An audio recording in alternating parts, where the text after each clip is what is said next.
December 16, 1944. Schneele Forest, Belgian-German frontier. The frozen fingers of Gerrit Klaus Zimmermann struggled to apportion 6 cigarettes among 8 men, calculating fractions in the pre-dawn gloom, while American artillery roared in the distance. His squad had been promised special rations for the Ardennes offensive, Hitler's final gamble. Yet here they were, dividing their daily cigarette allotment like beggars splitting scraps. 6 cigarettes, 8 men. Tomorrow maybe 5 cigarettes if the supply truck arrived, if it had fuel, if it hadn't been strafed by fighter bombers. 20 meters away, concealed in the trees, lay the body of an American soldier killed in the previous day's clash. In his pockets, Zimmermann had discovered 3 full packs of Lucky Strikes 60 cigarettes along with chocolate bars, chewing gum, and instant coffee. The deceased American carried more luxuries than Zimmermann's entire company had seen in months. This single finding would trigger a cascade of realizations that would psychologically shatter the Wehrmacht, more decisively than any battlefield loss. What Zimmermann could not know was that 4,000 meters away, American factories were producing 290 billion cigarettes annually for their armed forces, while Hershey alone churned out 24 million chocolate bars weekly solely for military rations. The calculus of abundance versus scarcity was being computed not in command offices but in soldiers' pockets, where everyday comforts became symbols of inevitable defeat. The Wehrmacht ration system of 1944 existed more on paper than in reality. Officially, each German soldier was entitled to a daily allotment that seemed adequate: 750 g of bread, 45 g of butter or fat, 120 g of sausage or cheese, 200 g of meat when available, and notably 7 cigarettes or 2 cigars. However, regulations limited soldiers to no more than 6 free cigarettes daily, a restriction rendered meaningless as supplies dwindled. This allocation, established in 1939, had been gradually reduced as Germany's fortunes declined. Even the theoretical ration exposed the Reich's fundamental misjudgment about modern industrial warfare. Oberg-Reiter Wilhelm Hoffmann, stationed with the 352nd Infantry Division in Normandy, noted in his diary in May 1944, "The supply sergeant laughed when I asked about our cigarette ration. 6 per day. We had been receiving 6 per week for the last 2 months, and these were French captures from 1940, so stale they crumbled when lit." According to historian Robert N. Proctor's research in German archives, by 1944, a Wehrmacht survey of 1,000 servicemen found that 87% smoked regularly, though consumption had dropped 23.4% from pre-war levels due to severe shortages. 2/3 of Germany's tobacco factories had closed by 1942, converted to armaments production. The SS, despite its leadership's anti-smoking stance, provided combat units just 1.5 cigarettes daily, 6 cigarettes per 4-day field ration, purportedly as a nerve tonic for stress. By contrast, the American K-Ration epitomized industrial efficiency applied to military logistics. Each daily ration contained 3 meals, and within each meal, alongside 3,500 calories of food, came a cornucopia of comfort items: for cigarettes per meal unit, 12 daily, chocolate bars initially 2 ounces, later split into 2 1-ounce pieces, chewing gum, 2 sticks, instant coffee, sugar tablets, and toilet paper. Cigarettes, brands like Camel, Lucky Strike, Chesterfield, and Philip Morris, were fresh, packaged in waterproof cellophane, and included matches. Major Robert Johnson of the U.S. Army Quartermaster Corps, writing in 1944, observed, "The inclusion of cigarettes in confectionery serves purposes beyond mere comfort. These items maintain morale, provide quick energy, and serve as universal currency in liberated territories." Each soldier's daily comfort items cost 47 cents, a price the United States can afford to pay 11 million times daily. The figures behind these rations told a tale of 2 fundamentally different war economies. In 1943, American tobacco companies, fully committed to the war effort, were producing cigarettes at levels beyond German comprehension. The American Tobacco Company alone manufactured 75 billion annually, R.J. Reynolds added another 60 billion, and Liggett and Myers contributed 50 billion more. Civilian markets were secondary as these firms shifted entirely to military supply. Soldiers could buy extra cigarettes at military stores for just 50 cents per carton or 5 cents per pack. By comparison, Germany's total cigarette output in 1944 was around 40 billion, with the Wehrmacht competing against 80 million civilians for the supply. The math was stark. America produced 7.25 cigarettes for every German cigarette while sustaining a better supplied military and a civilian population that still enjoyed relative abundance. Hauptmann Friedrich Becker, a staff officer captured in Italy, later told American interrogators, "We calculated everything: ammunition, fuel, tanks, but never cigarettes or chocolate. We should have." They revealed who would win. The chocolate disparity was even more telling. Hershey's military production, peaking at 24 million bars weekly, surpassed Germany's entire confectionery output. The company had created the D-bar for field rations, 4 ounces of chocolate mixed with oat flour, able to withstand temperatures up to 120 degrees Fahrenheit, providing 600 calories in a pocket-sized package. Between 1940 and 1945, Hershey produced over 3 billion bars for the military, earning the Army-Navy E Award 5 times. Milton Hershey himself declared, "The American soldier fights better knowing chocolate is in his pocket. It's a taste of home, a moment of comfort in hell. We ensure he never runs out." On the Eastern Front, where most of the Wehrmacht fought and perished, rations had entirely collapsed by 1943. Gerrit Hans Müller, serving with the 6th Army before Stalingrad, wrote to his sister in October 1942, "We get our 6 cigarettes maybe twice a week. When we capture Russian positions, we search their dead not for intelligence but for makoka, rough tobacco, which we roll in Pravda newspapers, Soviet propaganda serving German lungs." The irony was not lost. Here were representatives of the master race, reduced to smoking peasant tobacco wrapped in communist print, while American soldiers, depicted by Nazi propaganda as soft and decadent, carried multiple packs of high-quality cigarettes as standard gear. Feldwebel Kurt Weber of the 4th Panzer Army recorded a telling event from January 1943. "We overran an American supply depot airdrop to the Russians. Crates of Lend-Lease supplies, Spam, Maxwell House coffee, Lucky Strikes, Hershey bars. The Americans supplied their allies better than Germany supplied its own troops. We quarreled over chocolate bars while opening crates that contained more cigarettes than our regiment had received in 3 months." The Lend-Lease program indeed shipped billions of cigarettes to the Soviet Union along with 70,000 tons of processed food, including chocolate and coffee. American industrial capacity simultaneously sustained its own forces abundantly while providing allies with luxuries the Wehrmacht could only dream of. The Italian campaign of 1943-44 gave German soldiers their first prolonged exposure to American abundance. As German units retreated northward, they encountered American supply lines operating on principles incomprehensible to the German military mind. Lieutenant Joachim Richter, serving with the 1st Phallam Division at Monte Cassino, wrote in February 1944, "The Americans shell us with more artillery ammunition in 1 hour than we receive in a week. But worse for morale is what we find in their destroyed positions. Discarded chocolate wrappers, empty cigarette cartons, half-eaten cans of food. They throw away more than we receive." The psychological impact intensified when German soldiers discovered American supply dumps. Unlike German depots, carefully hidden and desperately guarded, American supplies seemed endless and casually managed. A single captured American quartermaster truck might contain more comfort items than a German battalion received in a month. Unratia Franz Hartmann recalled discovering an abandoned American supply point near Annio. Hundreds of cases of K-Rations, each box containing cigarettes and chocolate. "We calculated this one supply point, apparently considered minor by the Americans, contained more cigarettes than our entire division had received since arriving in Italy. My men filled their pockets, their bread bags, their gas mask containers with Lucky Strikes and Hershey bars. For 2 weeks, we smoked American cigarettes. When they ran out and we returned to our allocation, when it arrived of 6 per day, several men broke down crying. D-Day brought the supply differential into devastating focus. As Allied forces poured onto the beaches, they brought with them a logistics operation that redefined military supply. Operation Overlord involved not just combat supplies, but millions of comfort rations. In the first week alone, 14 million cigarettes and 800,000 chocolate bars landed on Normandy beaches. Grenadier Joseph Vanner of the 21st Panzer Division wrote about encountering American paratroopers' supplies scattered across the Norman countryside.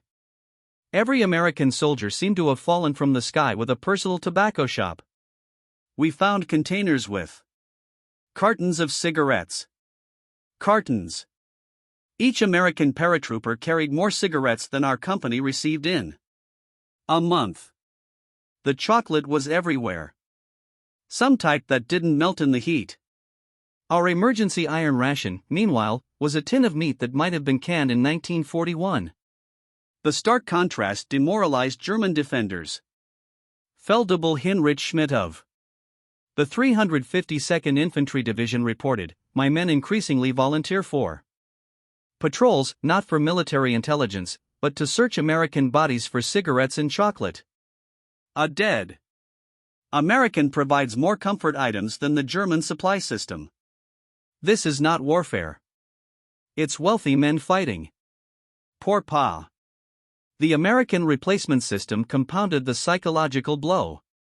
As German units dissolved from casualties and lack of supplies, fresh American troops arrived daily, each carrying full rations, including their cigarette and chocolate allocations. The Germans watched enemies discard half empty cigarette packs because they were too crushed, while Wehrmacht soldiers carefully straightened bent cigarettes found in the mud. Major Karl von Runet, no relation to the field marshal, serving as a supply officer for Panzer Lehr Division, calculated the impossible mathematics in his journal. Each American division in Normandy consumes approximately 130,000 cigarettes daily. This single division smokes more than 3 German divisions combined if those divisions received their full allocation, which they haven't for 2 years. The chocolate disparity carried particular psychological weight. In German culture, chocolate represented luxury, celebration, childhood joy. By 1944, German civilians hadn't seen real chocolate in years. Ersatz chocolate, made from roasted barley and artificial flavoring, sold for exorbitant prices on the black market. Real chocolate had become memory. Yet American soldiers treated chocolate as mundane, disposable even. The K-Ration bars were designed to taste a little better than a boiled potato, while later tropical chocolate bars were formulated to resist melting. By late 1944, K-Rations included commercial candy bars like Milky Way and Mars Torrid Zone bars specially created for heat resistance. Garreter Paul Zimmerman wrote about finding an American position in the Hurricane Forest. Chocolate bar wrappers everywhere, some with bites taken, then discarded. My hands shook as I gathered them, licking the remaining chocolate from the inside of the wrappers like a dog. I had not tasted real chocolate since 1941. These Americans threw away what my children would consider a dream. The American military chocolate program represented industrial might applied to morale. Hershey wasn't alone. Mars produced millions of specialty bars weekly for military use. Nestle contributed millions more. The Quartermaster Corps had determined that chocolate provided optimal calories to weight ratio while offering psychological comfort that transcended nutrition. Colonel James Harrison of the Quartermaster Corps explained in a 1944 memo, "A soldier eating chocolate doesn't feel like he's at war for that moment. He's home. He's human. He's cared for by his nation." This psychological effect multiplies combat effectiveness beyond any caloric calculation. German soldiers increasingly recognized this philosophy's absence in their own system. The Wehrmacht treated soldiers as tools requiring minimum maintenance. The American military treated soldiers as humans deserving comfort even in war. This philosophical difference, made tangible in chocolate bars and cigarette packs, eroded German morale more effectively than propaganda ever could.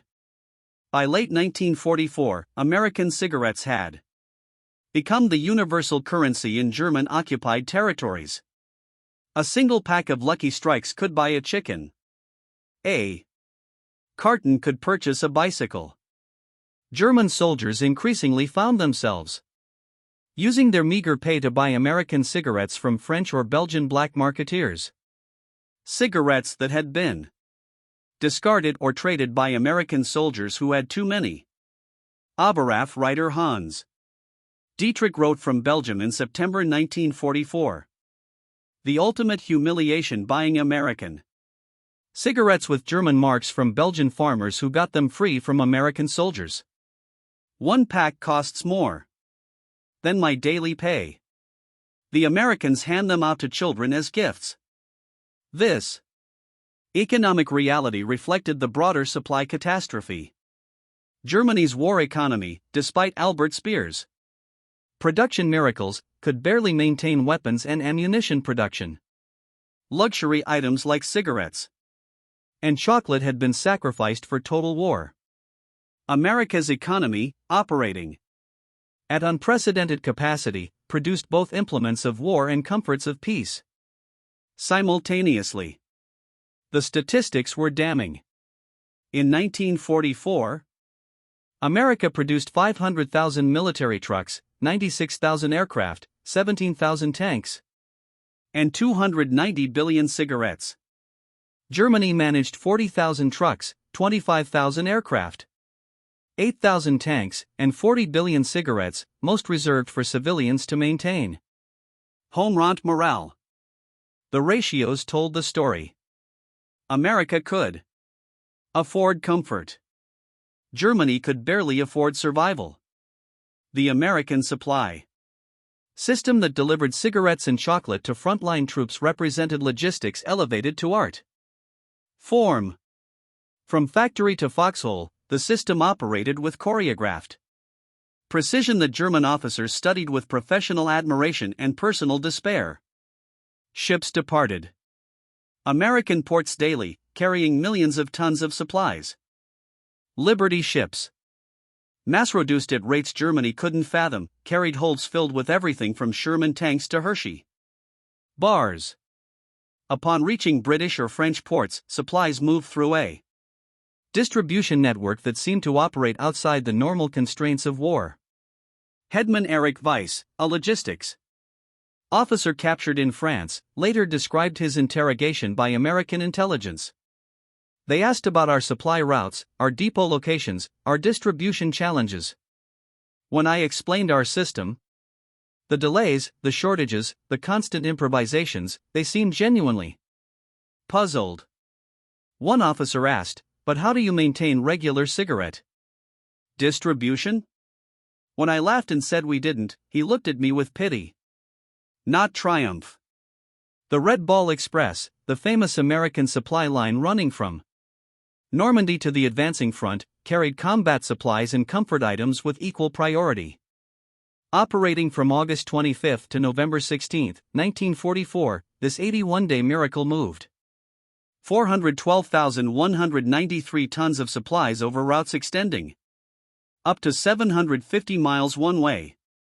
At peak capacity, 5,958 vehicles operated simultaneously, with 75% of the 23,000 drivers being African-American soldiers serving in segregated units. The operation delivered up to 12,342 tons in a single record day, August 29, 1944. By contrast, German supply trucks, when they had fuel, made dangerous, infrequent runs, carrying only essential ammunition and medical supplies.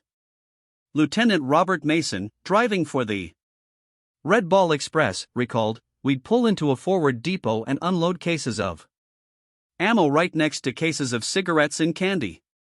Same urgency, same efficiency." The quartermasters treated chocolate bars like bullets. Both were ammunition for winning the war.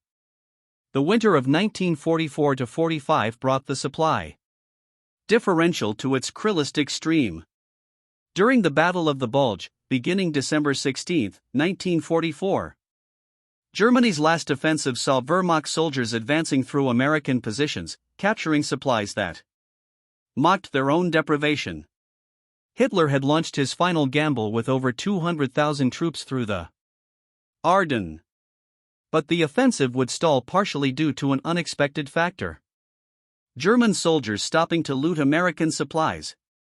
Gerrit Friedrich Bauer advancing with. The 1st SS Panzer Division wrote, "We overran an American field kitchen.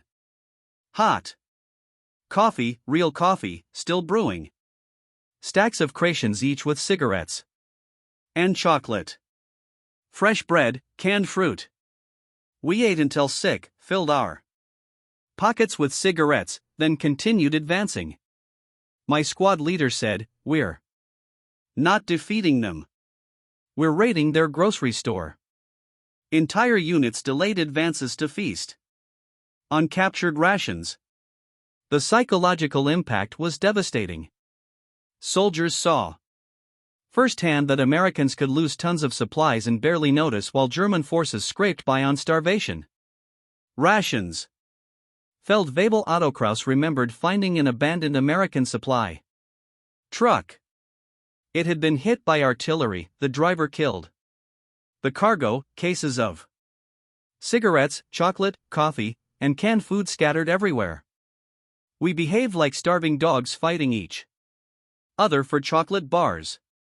Veterans of 5 years combat reduced to squabbling over candy. The dead American driver had more cigarettes in his pocket than I had seen in 6 months.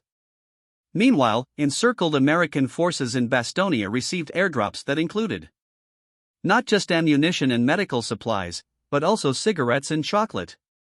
The defenders of Bastonia, surrounded and outnumbered, smoked freely while their German besiegers rationed their last cigarettes. When German soldiers surrendered, the supply shock continued. American P camps provided German prisoners with more cigarettes and better food than they had received as active soldiers. This generosity, incomprehensible to minds shaped by scarcity, shattered remaining illusions about German superiority. Unteroffizier Wolfgang Mayer, captured in the Bulge, described his first days in captivity. The Americans gave each prisoner 5 cigarettes daily, only one less than our theoretical military ration that we never received.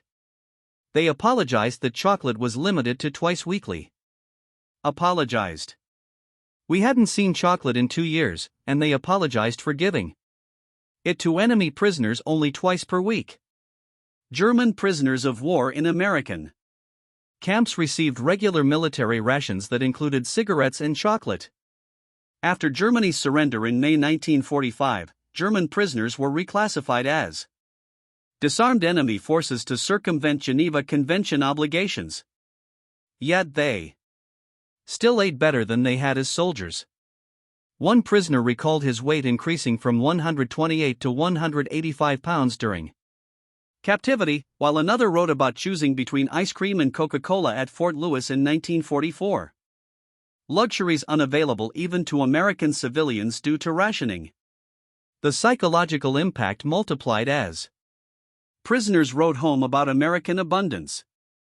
Letters passing through censors carried messages that undermined Nazi propaganda more effectively than any Allied broadcast. We eat better as prisoners than as soldiers, wrote one. The Americans have so much they can afford kindness to enemies, wrote another. While American soldiers complained about K-Ration monotony, German civilians faced starvation. The cigarette ration for German civilians had been reduced to 3 per day by 1944, then to 2, then became theoretical as supplies vanished. Women under 25 and over 55 were denied tobacco ration cards entirely. Chocolate disappeared entirely, except for the political elite. By 1945, urban residents survived on between 1,000 and 1,671 calories daily, depending on the region. Gerrit Hermann Wolf received a letter from his wife in bombed Berlin. Little Claus asks when Papa will bring chocolate home. I tell him after the war. He asks when that will be. I have no answer. We received our cigarette ration this week. 4 cigarettes for 7 days. I traded them for a /4 kilo of potatoes. American soldiers, meanwhile, sent chocolate and cigarettes home as gifts. The U.S. postal system delivered millions of packages from soldiers to families containing luxury items that German civilians couldn't imagine. The disparity wasn't just military. It was civilizational. Private First Class Tommy Rodriguez wrote to his mother in Texas, "Sending you some German money as souvenirs and a few chocolate bars. Don't need them. We get plenty. Trade the cigarettes I'm sending to Dad for something nice for yourself." Such casual abundance would have been fantasy for German families. Behind the cigarettes and chocolate lay the terrifying truth of American industrial capacity. The same factories producing B-17 bombers produced chocolate bars. The same efficiency that created Liberty ships created cigarette packs. The same organizational genius that coordinated D-Day coordinated comfort item distribution. By 1944, American war production operated at levels that defy comprehension. 290 billion cigarettes annually for military use. 3 billion chocolate bars from Hershey alone. 11 billion Croton units. 500 million pounds of coffee, 100 million of chewing gum. Germany's entire economy couldn't match America's comfort item production, let alone its military output. The Wehrmacht fought the world's first post-scarcity military with an army of scarcity. Every American cigarette but discarded in European mud represented industrial capacity Germany couldn't match. General Oberst Heinz Derian in post-war interrogation admitted, "We calculated divisions, tanks, aircraft. We should have calculated cigarettes and chocolate bars." They told the truth. America could fight a war and barely notice. We couldn't feed our soldiers and civilians simultaneously. American military psychologists had calculated morale mathematically. Studies showed that soldiers with regular cigarette access performed 15% better in combat situations. Chocolate consumption correlated with reduced combat fatigue. The Quartermaster Corps treated comfort items as force multipliers, not luxuries. Major David Eisenstadt, a military psychologist, wrote in a 1945 report, "A soldier who knows tomorrow's ration will include cigarettes and chocolate fights differently than one who doesn't. He believes in a system that values his comfort." This belief translates to combat effectiveness that transcends the item's intrinsic value. German soldiers increasingly recognized this calculation's absence in their own system. The Wehrmacht demanded sacrifice without comfort, endurance without reward. Each missing cigarette, each absent chocolate bar reminded German soldiers that their system viewed them as expendable. Lieutenant Friedrich Hoffmann wrote in his diary, "The Americans fight knowing their country cares for their comfort. We fight knowing our country cares only for our sacrifice. They have chocolate in their pockets. We have ideology." In the end, chocolate proved stronger. By early 1945, the black market exchange rates told the story of defeat. 1 American cigarette traded for 5 German cigarettes. A Hershey bar could buy a Wehrmacht dress dagger. A carton of Lucky Strikes could purchase a Luger pistol. German soldiers traded military equipment for American comfort items, the ultimate statement of priorities. In occupied German towns, American soldiers became unwitting masters through casual generosity. GIs who gave chocolate to children or cigarettes to elderly Germans achieved more psychological victory than combat ever could. The defeated population saw American abundance and German poverty in stark relief. Untaffetier Karl Zimmermann witnessed an American soldier give an entire K-Ration to a German child. The child received more chocolate in that moment than German children had seen since 1940. The mother cried, not from humiliation, but from gratitude. This American private, probably drafted from some factory, could afford charity that our officers couldn't imagine. Master Sergeant Bill Patterson, supply sergeant for the 29th Infantry Division, kept detailed records that survived in the National Archives. His accounts provide American perspective on the supply differential. January 1945, Belgium distributed 45,000 cigarettes to the battalion today. Boys complain about getting Philip Morris instead of Lucky Strikes. Had to throw out 200 chocolate bars that got wet. Regulations say we can't distribute damaged comfort items. The German prisoners we're guarding watched us burn perfectly edible chocolate. One cried. February 1945, Germany. Supply truck hit a mine. Lost 10,000 cigarettes and pound 500 of chocolate. Division HQ says replacement shipment arrives tomorrow. No big deal. German PS helped clean up. They stuffed their pockets with damaged cigarette packs and broken chocolate. Guards let them. Why not? We'll have more tomorrow than we can use. March 1945, River captured. German supply depot. Pathetic. Maybe 1,000 cigarettes, all French brands from 1940, no chocolate, no coffee, some kind of fake tea. Their supply sergeants.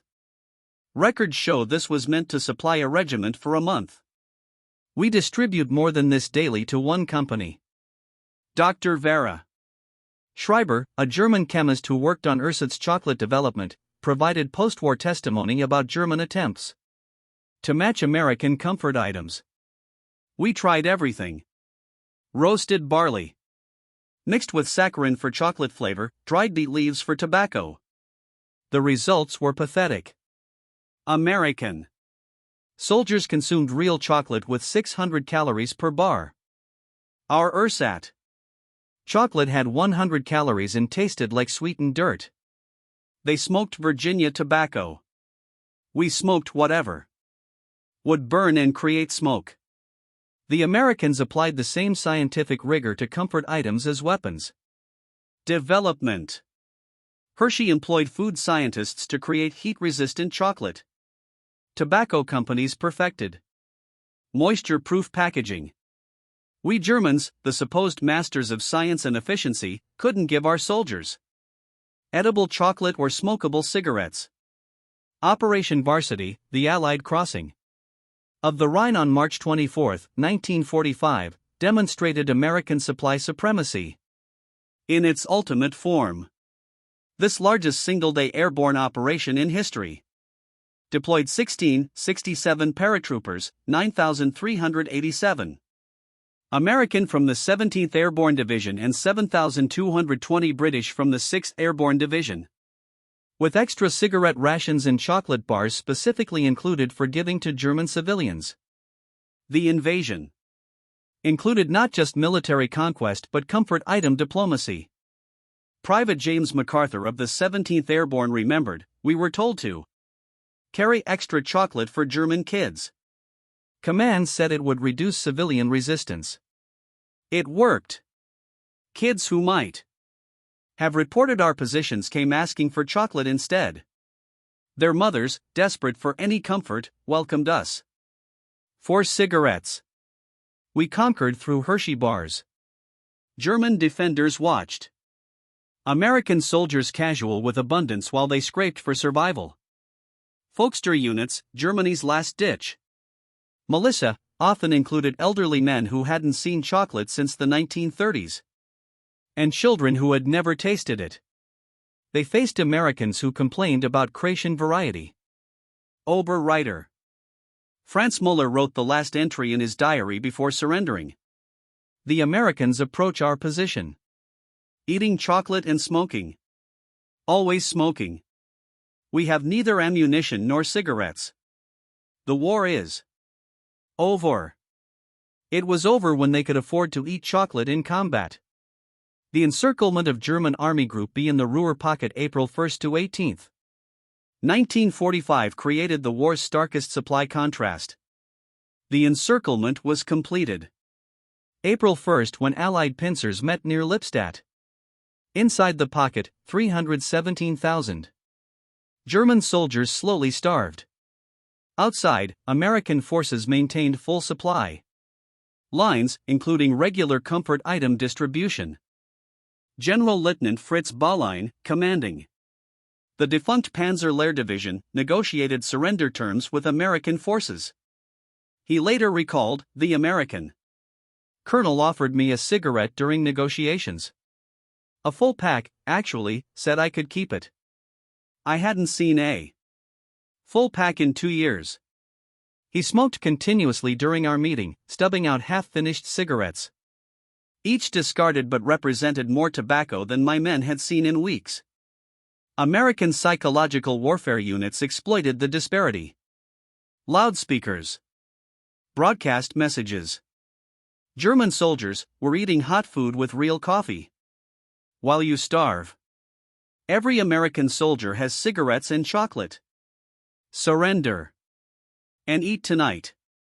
The broadcasts worked because German soldiers knew they were true. The final surrender on April 18 yielded exactly 317,000 prisoners, more than the Americans captured in all of North Africa. Hans-Peter Richter, 12 years old in 1945, lives near Frankfurt when American forces arrived. His memoir, written decades later, captured the civilian impact. "The first American soldier I saw was eating chocolate while walking, eating it casually, like bread. My mouth watered. I hadn't tasted chocolate since I was 7. He saw me staring and handed me half his bar. Half more chocolate than my family had seen in 5 years. I ran home crying, clutching the chocolate like gold. Mother divided it into tiny pieces, one for each family member. We ate it slowly, reverently. My little sister, born in 1942, tasted chocolate for the first time. She asked if this was what victory tasted like. Mother said, yes, this is what winning tastes like. We were defeated, but eating American chocolate, the Americans had won before firing a shot. American occupation policy included massive distribution of comfort items to German civilians. Operation Backhauling sent empty supply trucks back filled with cigarettes and chocolate for distribution. This calculated generosity, impossible under German scarcity thinking, accelerated psychological victory. By summer 1945, American soldiers in occupied Germany distributed approximately 100 million cigarettes monthly to civilians. German adults received cigarette rations through American military government. More cigarettes than the Nazi regime had provided since 1942. Children lined up for chocolate distribution, experiencing abundance their parents couldn't have imagined. During the war, Colonel Frank Howley, military governor of Berlin's American sector, wrote, "We govern through chocolate and cigarettes as much as through force. Every German child eating Hershey's chocolate, every adult smoking American cigarettes acknowledges American victory and abundance. These comfort items achieve what propaganda cannot: genuine acceptance of defeat." German economists studying American occupation discovered staggering statistics. The chocolate distributed free to German children in 1945 exceeded Germany's entire confectionery production from 1943 to 1945. The cigarettes given to German prisoners of war surpassed Wehrmacht combat troop rations for the entire wars last year. Professor Ludwigard, future architect of the German economic miracle, analyzed American supply capacity. The Americans defeated us through abundance, not just armaments. They could afford to give away what we couldn't produce. Every American cigarette in German lips, every chocolate bar in German hands, taught us that our economic system had failed fundamentally. In 1985, at a reunion of the 82nd Airborne Division, former Feldwebel Kurt Muller, now an American citizen, addressed his former enemies. "You Defeated us with chocolate and cigarettes as much as with bullets and bombs. Every K-Ration we captured showed us America's strength. You had so much, you could afford kindness. We had so little, we couldn't afford humanity. When I found American cigarettes on dead paratroopers at Normandy, I knew Germany would lose. No nation that could give every soldier chocolate and cigarettes could be defeated by a nation that couldn't. The American veterans applauded the former enemy who had learned war's deepest lesson, that abundance permits generosity, while scarcity demands brutality.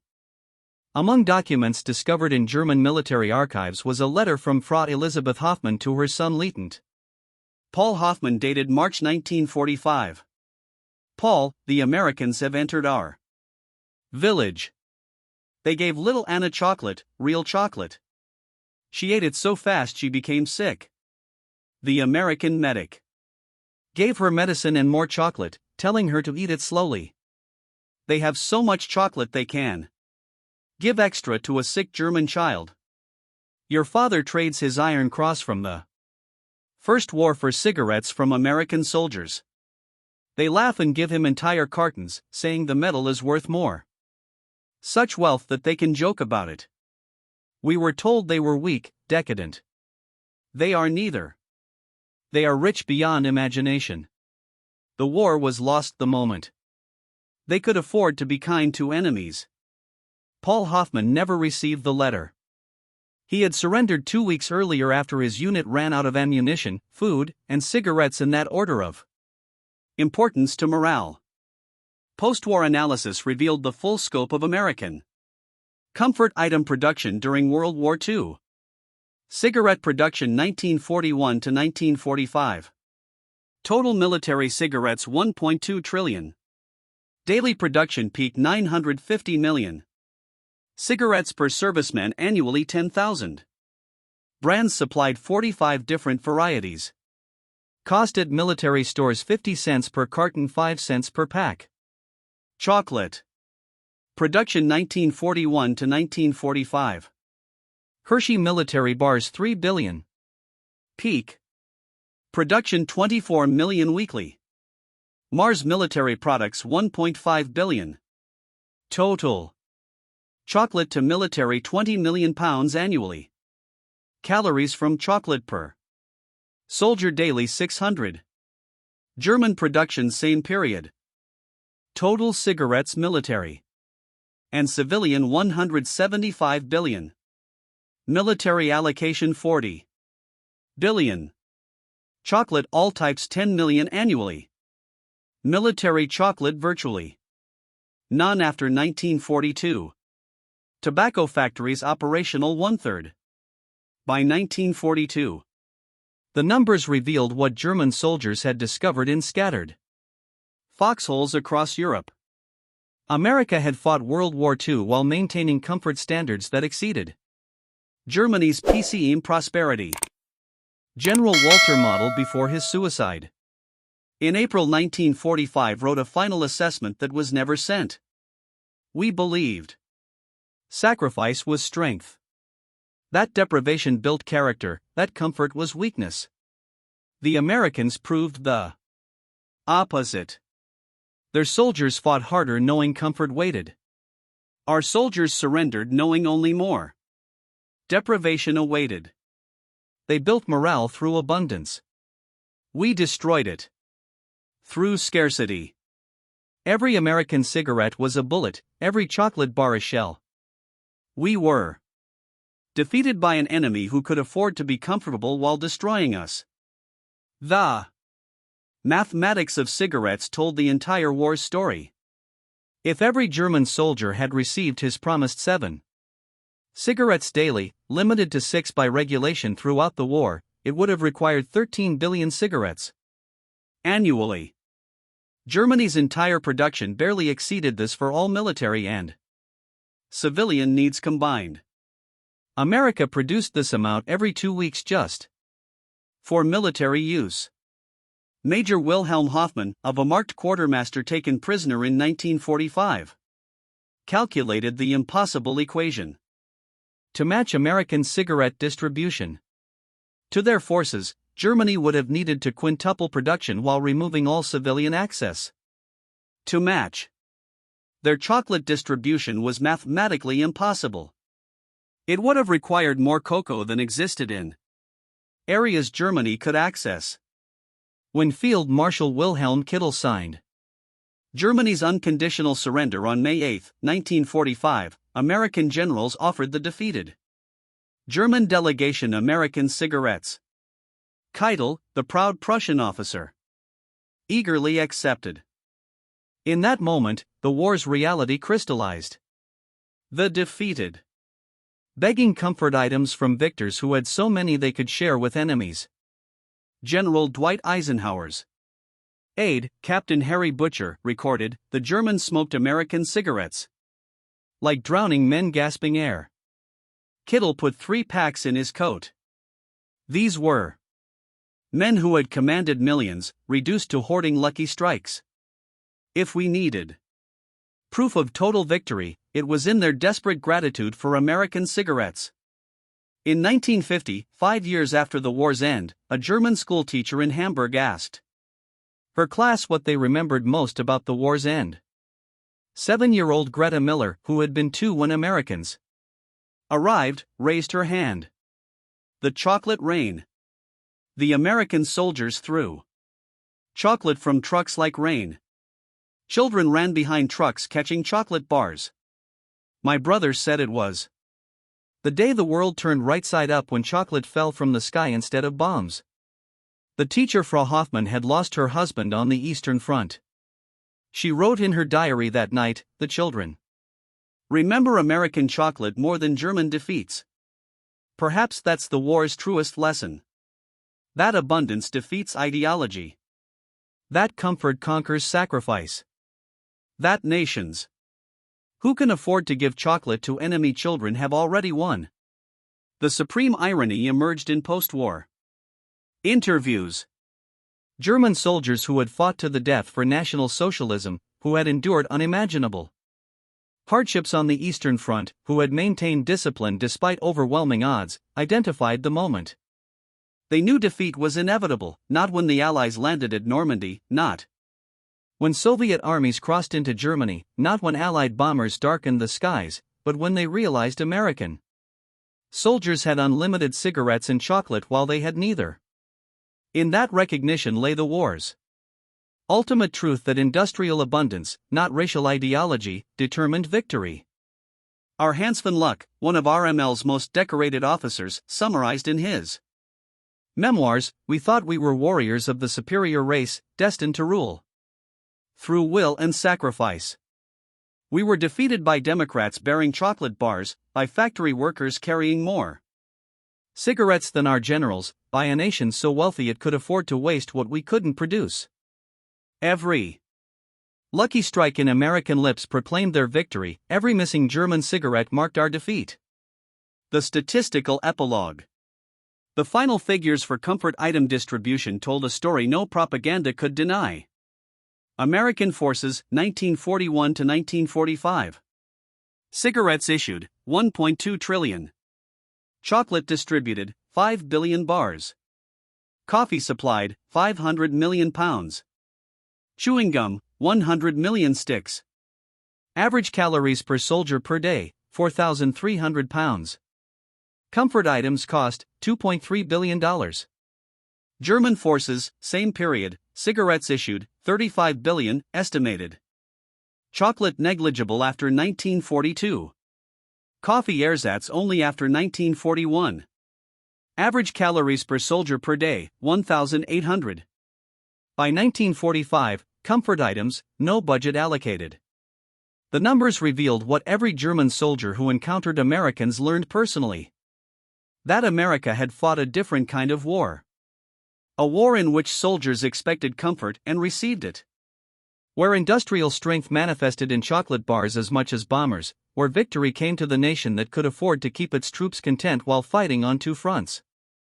The story of Wehrmacht soldiers receiving 6 cigarettes daily while Americans had chocolate in every K-Ration is more than a tale of supply disparity. It is the story of two fundamentally different systems colliding, with the outcome determined not by bravery or ideology, but by productive capacity. Every German soldier who saw American abundance through captured supplies, prisoner rations, or occupation generosity experienced the same revelation. They were sent to fight the world's first post-scarcity military with empty stomachs and empty cigarette packs. They had been told that racial superiority and willpower would overcome material shortage. Instead, they discovered that nations capable of providing chocolate and cigarettes to millions of soldiers while waging a global war possessed power beyond mere military force. Cigarettes and chocolate were signs of a deeper truth. America could provide comfort because its system generated abundance. Germany demanded sacrifice because its system generated scarcity. American soldiers expected cigarettes and chocolate because their nation could supply them. German soldiers learned to expect nothing because their nation had nothing to offer. In the end, the war's outcome was written not in strategy plans, but in production statistics, not in ideological zeal, but in industrial capacity, not in racial theories, but in chocolate bars and cigarette packs. The Wehrmacht soldier carefully hoarding his 6 daily cigarettes, when he received them at all, while observing American soldiers casually discard half-smoke Lucky Strikes, witnessed the true balance of power. Americans had chocolate in every K-Ration because they could. Germans had ideology in every order because they had nothing else. Between chocolate and ideology, chocolate prevailed. Between abundance and deprivation, abundance triumphed. Between the nation that could provide comfort to its soldiers and the nation that could only demand endurance, the outcome was never in doubt. Wehrmacht soldiers promised 6 cigarettes daily, but received far fewer. Facing Americans with chocolate in every pocket, they learned this truth one captured K-Ration at a time. The chocolate in American rations and the cigarettes in American pockets were not mere luxuries. They were declarations of inevitable victory, daily proof that American factories could generate abundance while German factories failed to produce adequacy. Every German veteran who tasted American chocolate, smoked American cigarettes, or witnessed American abundance knew the war was lost long before the surrender was signed. They had seen the future, and it tasted like Hershey's chocolate and smelled like Lucky Strike tobacco. That was the ultimate lesson of World War II: victory belongs to those who can produce abundance, not to those who demand sacrifice.